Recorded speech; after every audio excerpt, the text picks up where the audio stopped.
बिस्मिल्लाहिर्रहमानिर्रहीम। अल्लाह जब रहम करने पे आता है ना तो फिर चरवाहों की नस्लों को कौमों का ताज बना देता है। खिलाफत उस्मानिया का दौर सल्तनत में एक ऐसा वक्त भी आया कि यह सल्तनत 40,000 मुरब्बे मील के रकबे तक फैल चुकी थी। और अब देखें ना, अर्तुगरुल के पास खेमा लगाने और घोड़ा बांधने की जगह नहीं थी, लेकिन फिर भी उसकी नस्ल पर अल्लाह ऐसा मेहरबान हुआ कि 3 कॉन्टिनेंट्स पर उसकी हुकूमत थी। उसका झंडा चाइना और रशिया की सरहद से लेके वियना और ईरान और इराक और सऊदी अरेबिया और शाम से होता हुआ मिस्र तक जाता था। सल्तनत उस्मानिया के तीसरे सुल्तान मुराद अव्वल ने यूरोप में फतवात के झंडे गाड़े और 7वीं उस्मानवी सुल्तान मोहम्मद फातेह ने कुस्तुनतुनिया फतह करके 1100 साल से कायम ये बाइजेंटाइन की सल्तनत जो थी उसका खात्मा कर दिया और रसूल पाक सल्लल्लाहु अलैहि वसल्लम की हदीस को सच्चा साबित कर दिया। अब इसमें वो हदीस जिसमें फतह कुस्तुनतुनिया के हवाले से वारिद होने वाली बिशारत को पूरा किया गया। आप पुर्तगाल ड्रामे में बार बार कुछ देखते हैं चीज़ें, जैसे निकोसिया है, नुमीदिया है, उनका जिक्र आप सुन चुके होंगे। निकोसिया जो है आजकल साइप्रस का दारुल हुकूमत है, जबकि निकोदमिया यूनान का शहर था। और दोनों शहर 14वीं सदी में अहम भी थे, बड़े भी थे, और उस्मानियों ने ये फतह कर लिए थे।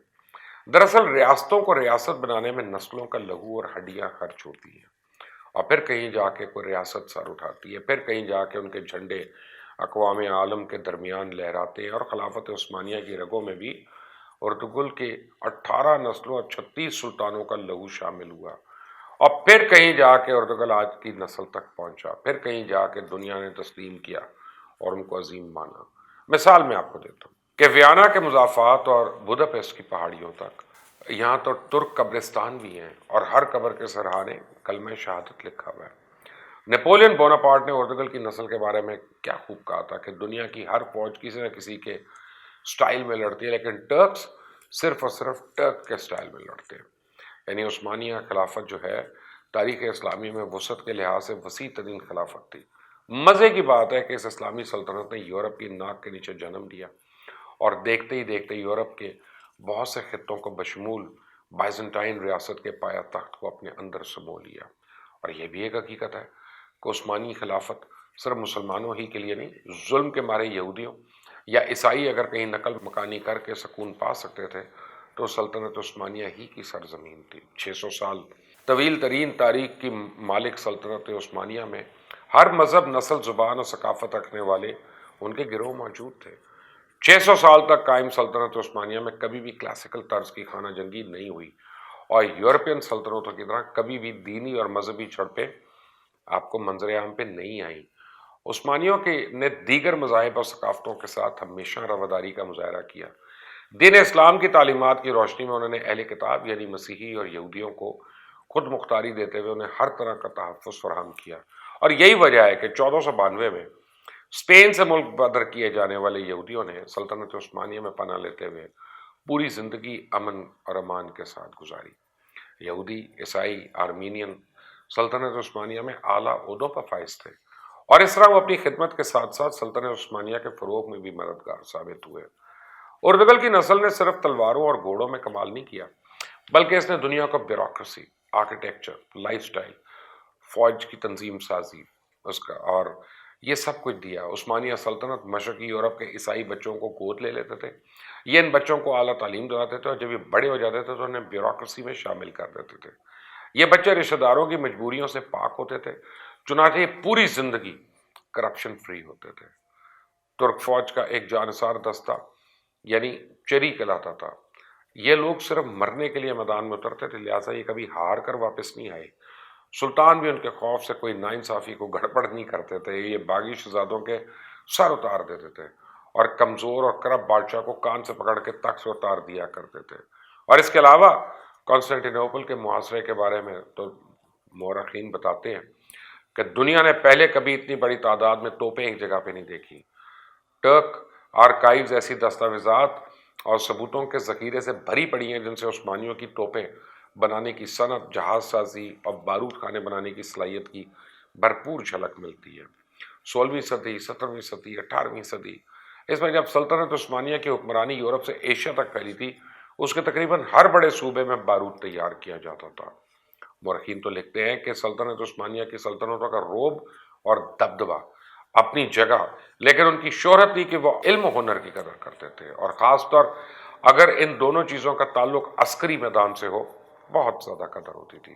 سلطان محمد دوئم عسکری معاملات میں دلچسپی کا اتنا چرچا تھا کہ یورپ کے ماہرین نے عسکری موضوعات پہ لکھی گئی اپنی دستاویزات ان کے نام منسوب کر دی۔ ان سب کے علاوہ کافی ہو، سگریٹس ہو، کاغذ ہو، رائفلز ہو، بوٹ ہو، کموڈ ہو یا پھر ہیئر ڈائی، آپ کو ان کے پیچھے سلطنت عثمانیہ اور ٹرکس ملیں گے۔ صرف مغل ہی نہیں بلکہ دوسرے خطوں کے مسلم حکمران بھی عثمانیوں کو اپنا خلیفہ سمجھتے تھے اور اقتدار میں آنے کے بعد ان سے بیعت لینا ضروری سمجھتے تھے۔ ٹیپو سلطان نے میسور کا حکمران بننے کے بعد ایک خصوصی وفد قسطنطنیہ بھیجا تھا تاکہ اس وقت عثمانی خلیفہ سوم سے اپنی حکمرانی کی تائید حاصل کر لیں۔ سلیم سوئم نے ٹیپو سلطان کو اپنے نام کا سکہ ڈھالنے اور جمعے کے خطبے میں اپنا نام پڑھوانے کی اجازت دے دی تھی۔ یہ مسلمانوں کی اتنی عظیم سلطنت تھی کہ دنیا ان کی طاقت کے آگے لرز اٹھتی تھی۔ انہوں نے ہمیشہ کے لیے بائزنٹائن سلطنت کو دنیا کے نقشے سے مٹا دیا۔ وہ باسفورس کے پانیوں سے 3 براہ اعظموں میں دور تک واحد قوت تھے۔ وہ سائبیریا کے برفزاروں سے ترکی تک 100 سال کا طویل فاتحانہ سفر طے کر کے قدیم چائنا کے دروازے پہ دستک دے رہے تھے، اور ترک محض طاقت کی علامت نہیں تھے بلکہ اعلیٰ انتظامی صلاحیتوں کے بھی مالک تھے۔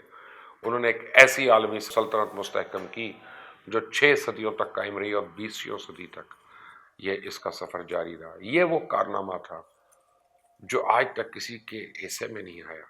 یہاں عرب ہو، بائزنٹائن ہو، یونانی ہو، سرب ہو، بوسنیائی، کروشیا، پولز ہو، یوکرین ہو، چیک سلوویک، ہنگیرین، آسٹریائی، رومینینز، فارسی، آذربائیجانی، آرمینین، جارجین، صومالی اور ایتھوپین ہم آہنگی سے مساویانہ زندگی گزار رہے تھے۔